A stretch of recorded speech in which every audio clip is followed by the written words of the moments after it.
Abdul Ezedi arrived in Britain in 2016, illegally hiding on the back of a lorry.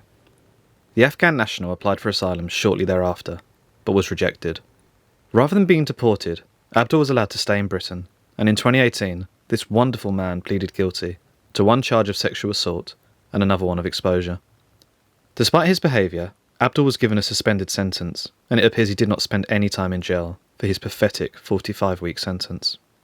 Then, seemingly appearing to find Jesus, Abdul converted to Christianity and applied for asylum again, although initially this was rejected. In 2020, he appealed this decision, and his asylum claim was accepted. Apparently, Abdul could not return to his native Afghanistan due to fears he may be killed under the country's apostasy laws. You see, in Afghanistan, it is illegal to leave Islam, and is one of the many Islamic nations around the world where you can be punished by death. However, I'm sure Abdul really did find Jesus and Christianity, and this was just a sheer coincidence for one of the reasons he no doubt gave why he needed to remain in Britain. It's not like a similar situation happened in 2021, where a fake Christian convert tried to set off a bomb at a Remembrance Day celebration in Liverpool. Just a sheer coincidence. A charity called Action Foundation, who received almost £200,000 of taxpayer money last year, helped support Abdul.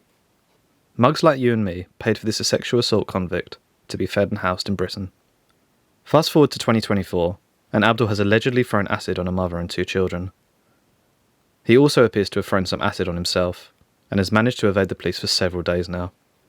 This story of a wonderful Christian convert raises a few questions. 1. Will the people who granted asylum to an illegal immigrant who committed sexual assault crimes lose their jobs? 2. Will an investigation be undertaken into the charity who fed and housed this man? And 3. Will the police manage to track down Abdul, rather than constantly having to make public appeals for him to hand himself in? Had this man been deported immediately, after his asylum claim was rejected, a woman would not have been sexually assaulted, and another woman and her two children would not have been violently attacked with acid. All these victims will now have permanent physical and mental challenges for the rest of their lives. All of this would have been prevented if he had been deported immediately. It appears the British authorities care more about the rights of foreign criminals than they do about the British people. And if this story does not make your blood boil, there is likely something wrong with you.